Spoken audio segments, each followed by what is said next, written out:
Economy and ecology are at odds with each other right now. So we're looking down the barrel of either imminent ecological collapse, or if we spare the ecology, then the economy is going to collapse. And we all see that this is the intractable problem. Lots of people are calling this the meta crisis. And even the billionaires and the elites don't have a solution to this problem. With all their ability to galvanize a response, they've done nothing. So here we are down at our level of granularity as just normal people. And we're looking at each other thinking, what can I do except enjoy my life? The trouble is, eat, drink, and be merry only works if you're actually merry. None of us are joyful. We all actually hate our lives. That's the problem with that reasoning. We are all waking up in the morning bleary-eyed to go to a job that we hate, to pay bills for shit that we do not need, and we just hate our lives. But we can appreciate the premise, right?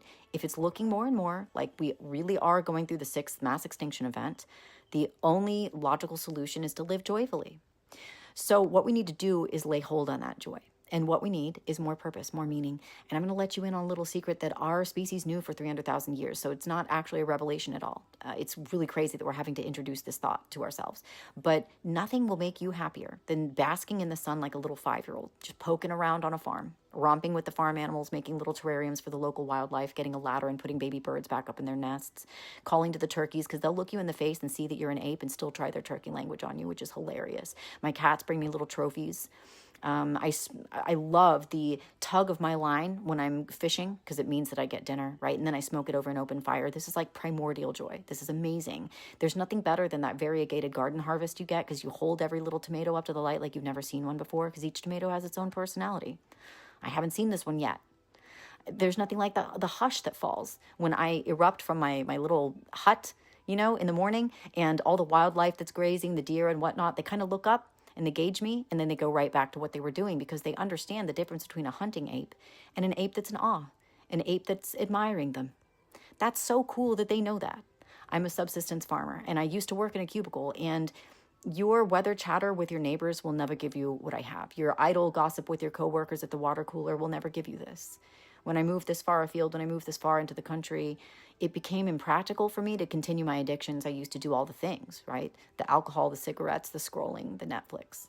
Moving out here, though, my addictions melted away because I no longer had access. I mean, it's like an hour away if I even wanted to buy a pack of cigarettes. And I also don't have any more of that Matrix Monopoly money that you guys all use. So you need that if you want addictions. But here's the better part of the story. I actually found that I don't need my addictions because addictions are crutches, and you don't need crutches unless you're crippled. I was only crippled in the system. Turns out I'm not disabled at all once I'm in the right context. My addictions were a direct result of my capitalist lifestyle. I now don't need Netflix. I don't need alcohol. I don't need cigarettes. I don't need caffeine. I don't need sex. I don't need romance. I don't need any of that stimulation because I don't have anxiety and meaninglessness anymore. I have meaning now. And that doesn't mean that I'm immune to the extinction event that's coming. I understand that when society collapses, the zombies will come seek me out and bogart my cows and hoover up my hens, and they'll dispatch me like I'm the farm animal. I really do get that. But imminent doom has no power to threaten me because I already treated my life as though it were a DEFCON 1 level emergency, and I responded accordingly because it was an emergency. When I lived in the system, I was crippled by it. And so I left. I left like my life depended on it. And so I moved to the forest, and now I live as abstemious as a nun and as innocent as a child, and I could not be happier. I couldn't inherit a heaven better than this, or a velvety void of blissful nothingness if you're an atheist. Any formulation of the afterlife, death cannot threaten me. Death would only be a lateral move for me, no matter how you conceive of the afterlife. I feel like people in the Matrix, they either want death and then they want to Kurt Cobain themselves because life is really hard in the system, or else they fear death, and that's because they haven't lived. Do you remember that Benjamin Franklin quote about people die at 20, but they're not buried till they're 80? They mummify inside the system. They just fail to thrive. And that's why they fear death, because they know they haven't lived yet. If we all moved to the natural rhythms and co-regulated with Mother Earth again, death would be a lateral move. We would have no reason to fear it or to want it. It just would make no difference. It would cease to be an issue. We really could just live in the moment and eat, drink, and be merry. The crazy irony is that we actually, if we would all move out to the country and live on our respective hippie communes, we wouldn't have to experience this collective death that's apparently inevitably coming. Because what would happen if we all moved right now, snap your fingers, we would bring about the economic collapse we've been fearing, but we would simultaneously survive it because we'd have an alternative lifestyle to survive it.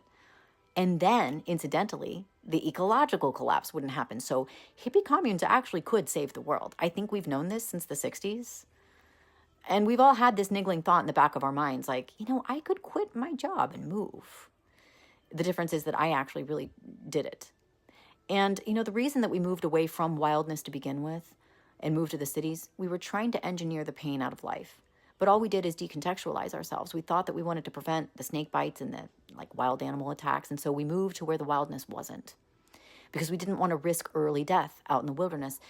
But I face the prospect of early death all the time. There are plenty of predators out here. And I promise you, the risk of being torn apart by wild animals is so small compared to the reward of this lifestyle. I would not trade and go back to my cubicle if you paid me all the Matrix Monopoly money in the world, because all the cities did was give us quantity of life, but it removed our quality of life.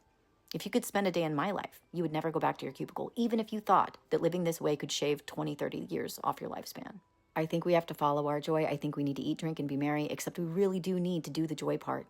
Because tomorrow we may die. And see, this may not be the solution to all our problems, right? Because a critical mass of us may not move in time to save both the economy and the ecology. But the purpose of moving to the country is so you can finally live. Because once you've really lived, then you don't fear death. It doesn't matter if you die. So moving to the communes may not save the species, but trying to spare ourselves pain is precisely what made us move to the cities in the first place. And all that did, the cities just delivered us a different sort of pain, a much worse sort of pain. The statistics are now in on that. I think we're now learning that when it comes to human ingenuity, the cure is often deadlier than the disease. Natural living was our original state for 300,000 years. It is your primordial joy. It is your natural context. It is your inheritance. It is your chance at healing. And, by the way, it could also save the world. But, of course, we can't bank on that one. That can't be the reason we rewild the world. But we can relish the happy coincidence that our greatest joy just happens to be aligned with our best chances at surviving into the future. That alignment is beautiful. That alignment alone is a pretty bright spot of hope in a pretty dark and hopeless world. That alignment may be the best hope we have.